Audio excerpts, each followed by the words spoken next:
What's going on, everybody? Welcome back to TTB Ravens Media, bringing you Ravens content every single day. If you want to see the daily Ravens content, make sure to hit the subscribe button down below. Hit the notification bell as well if you want to get notified every single time we upload a brand new video. This is going to be another episode of the Trust the Bank podcast. Myself, Joshua, we are here, and we're actually recording this right after the Ravens practice at M&T Bank Stadium is kind of wrapped up, and the post-game pressers or post-practice pressers have all kind of gone through. So we're going to give our thoughts on the stadium practice. We're going to then give thoughts on some of the rookies, and then actually that's kind of what it is. Some defensive rookies, then we'll get into offensive rookie Isaiah Likely. But before we get into this video, I just want to say, if you guys are watching on YouTube, I'm rocking the Trust the Bank TTB Ravens Media merch. If you guys want to go check that out, in the description down below, you can check it out. Hats, sweatshirts, anything. If you guys rock them at any games, I'll be at week 1. I will be repping. I'll probably be repping a full TTB Ravens Media outfit with a Lamar jersey. But, if you guys, you don't have to buy it. That's not, me saying. But if anybody, is inclined, you guys can check it out down below. But Joshua, stadium practice today. One of the most fun it's definitely the most fun practice in the off season.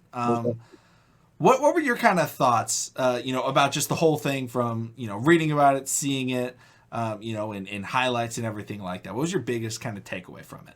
I mean, it was definitely a big thing, especially getting those rookies, walking into the stadium, getting in the locker room and everything. I know they've been at Owens Mills and the practice facility daily every day. So being able to finally come out the tunnel, see the fans waiting for them, interacting with the fans and friends and family. It was just it was fun.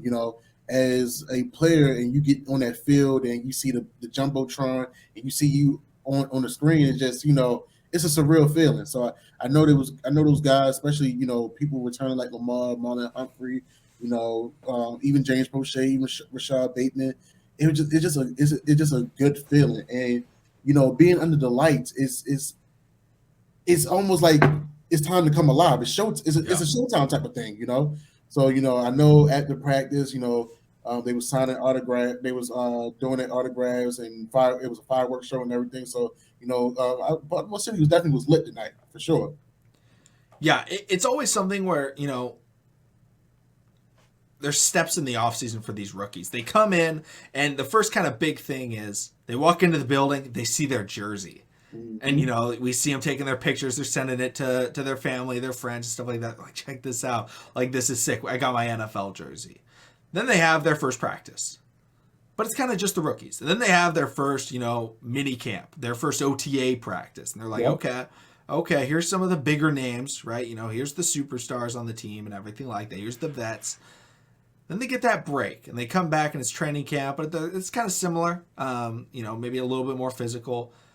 But then you get to the stadium training camp practice, and you're like, okay, these are the fans. This is the atmosphere. And when you can have a fan base like the Baltimore Ravens have, and I can't speak for other fan bases. I do not watch other teams' stadium practices. I just don't watch them. But the way that the Ravens fans come out and the way that they celebrate all of those players, you see the videos of like them just like calling, like everybody was trying to get after Lamar Jackson tonight. Lamar, I need you to sign this. I need you to sign this. Lamar, take a picture, as he's a superstar. But like they come out and they have a good time, and the rookies got to appreciate it whenever you're playing in front of a larger crowd, especially when it's in the atmosphere that you'll be playing in. Because it's one thing to play and practice at M&T at Owens Mills. Like, it's cool, but that's like your day job, right?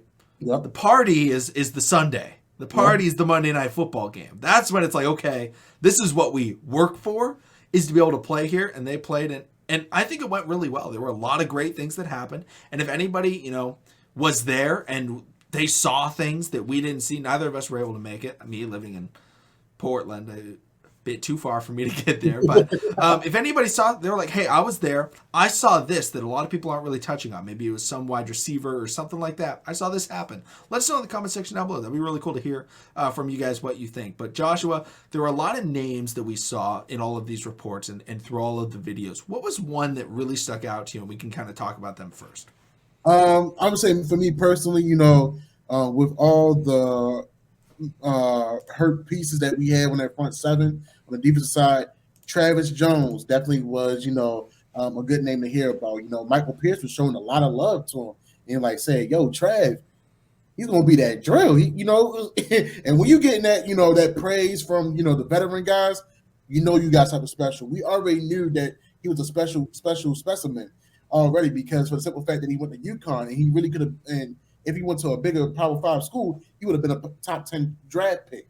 I mean, yes, we didn't hear about too many defensive tackles being drafted so highly, but the way these guys have moved this year, he would have definitely been a big name. It would have been like in the top 10, top 15. So to get him at third round? Yeah, third round for Yeah, Travis Jones. That's huge by us. The Ravens know how to pick him, and seeing a guy at his stature move the way he does, and the way his hand technique is, and how he can fight against those guys. I mean, we've been hearing about it since he stepped into the facility. So I love how he's getting those reps in, how he's getting better every day. So I'm looking forward to actually seeing him put the pads on and be reckless abandonment. Yeah, Travis Jones definitely stuck out. And we're going to talk a lot more about Travis Jones in the next segment, guys, so don't worry. But another guy that I feel like stood out, I feel like this guy's the star of every training camp that we see is James Proche. Yeah. I mean, every offseason, it's just like, man, James Proche is balling. We saw it again today. We saw him run, I believe it was a corner route, but it was a one-on-one drill. Beat the cornerback, caught the deep ball from Lamar Jackson, and this was a point of emphasis for Lamar Jackson this offseason. He got together with Bateman and Proche, and today he hit both of them. He threw a beautiful pass into, I don't know, borderline double coverage. The safety was trying to get over, but he hit Bateman. Perfect pass, right in stride, caught it, went down. But then he hits Proche, in these one-on-ones on that deep ball. And that's something that hasn't been there in the last, I'll say in the last 2 seasons. 2019, we really saw it. Yeah. 2020 didn't see it as much. 2021 definitely didn't see it. Lamar also got hurt. But being able to see that, we are trying to figure out wide receiver 2. That has been, wide receiver 2's been known for the last couple of seasons. Like, coming in, it was like, okay, it's Hollywood coming in, and then the vet is, Willie Snead. That shows you how bad our receiving core was. Right? Then the next year, I was like, okay, we got Hollywood. Wide receiver 2, Miles Boykin. Again, shows how bad our wide receiver room was. But the next year, I was like, okay, we got Hollywood. Bateman. Bateman's our 2. Maybe Bateman's our 1. But we got those 2. We know that. Well, Hollywood's gone. We got Bateman, and then we got we didn't draft anybody to be there.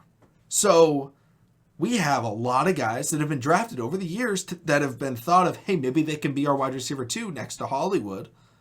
Well, now maybe they can be our wide receiver 2 next to Bateman and Duvernay, Wallace, Proche, some of the undrafted guys. Shout out to Jalen Moore. He made a great catch today. Yeah. And Jalen Moore, sneaky guy, could really get some meaningful snaps this year. But Proche, is this, because last year we saw it all offseason.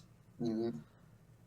Do you think he's made the step and the Ravens, I'll say, have space for him to showcase that in the games? Because it seems like he is, like, rookie Proche kind of struggled, but like he has really put in a lot of work, and it's very clear, like every single time we see Proche, he looks better. Whether it's week 1 to week 9 because the Ravens don't play him in those 8 weeks, or it's offseason to offseason, he looks better and he just makes more and more plays every time. Do you think Proche's like, is this the time for Proche?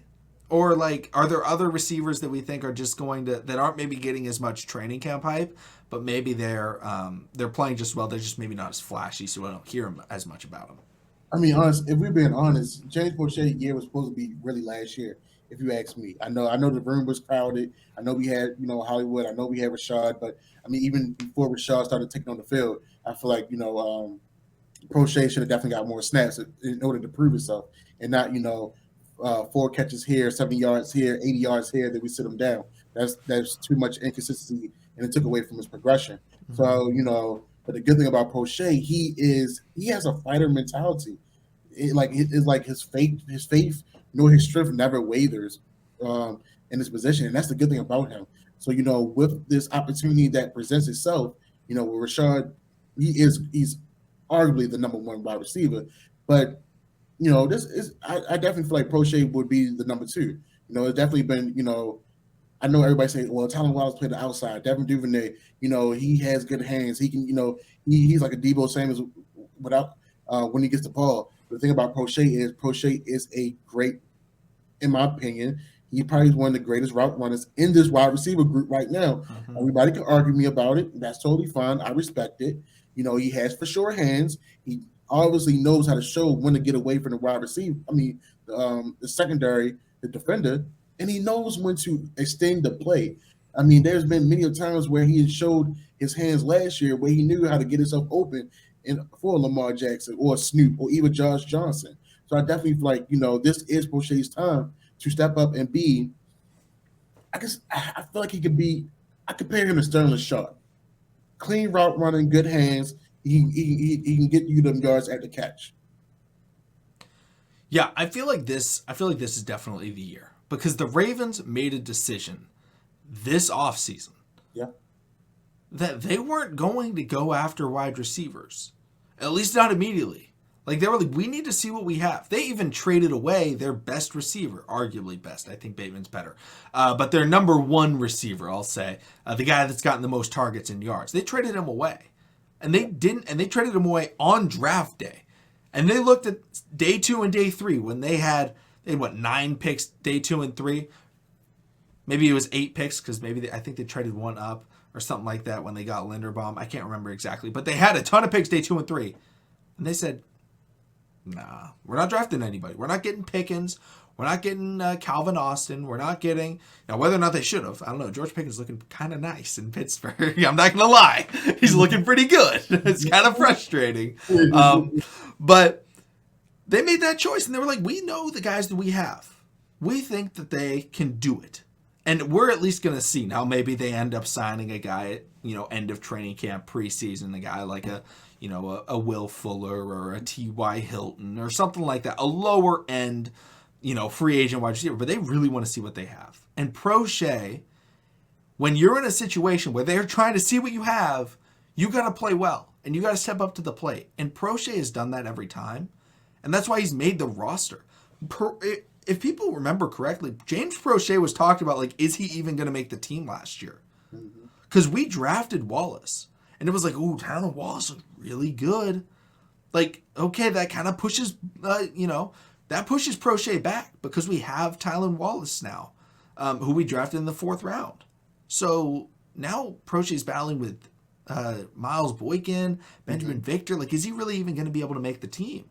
Then we were watching training camp when we go, wow, this guy's wide receiver 4. Like, this guy's that. Yeah. Now we're watching it and we're like, okay, who's going to be wide receiver 2? And a lot of people talk about Duvernay. A lot of people talk about Tylen Wallace. Some people bring up Isaiah Likely. And we're sitting there and it's like, wow, a battle's being made and he is winning. I think he's winning that battle. Every time the pressure comes down to it, it's like those people in, those baking shows and all those reality TV shows where they get to like the final cook-off or whatever. You lose, you're eliminated. That's when Proche is like, he's like the greatest chef of all time. And he's like, he's been in that recipe. He's been in that bottom tier like 4 times, and then he just keeps on winning. Like he just keeps getting up to the next level. Like that's Proche. When the money is on the line, he steps up. I feel like he's earning that spot at wide receiver 2, which was not expected from me. I was not really expecting that. I was thinking Tylen Wallace would take it, but I'm really starting to like the idea of having Proche as wide receiver 2, and still utilize Tylen and Duvernay, obviously, but he's been pretty good. Is there anybody else, just from overall tonight's practice? This will be posted, Sunday morning, but last night's practice, was there any other names that you kind of saw sticking out? I know Devin Duvernay got hurt, but John Harbaugh was like, no, he's totally fine. It was like a light bruise. He could have returned, but they just let him out. I mean, the other one we got to stay on the opposite side. The next guy we'll throw up in there is Jalen Moore. Yep. Outside of my guy, but Jalen Moore has been around the facility.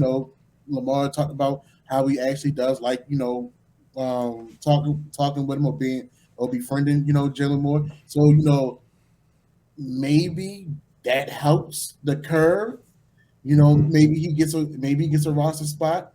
because the franchise QB has a rapport with Jalen Moore, but at the same time, that's not only going to save him. He also got to come out there and work, which he has been doing. So I definitely like what he's bringing to the table. This wide receiver group is going to be the most competitive for the next 3 preseason games, and I'm looking forward to seeing how these guys try to win up on each other.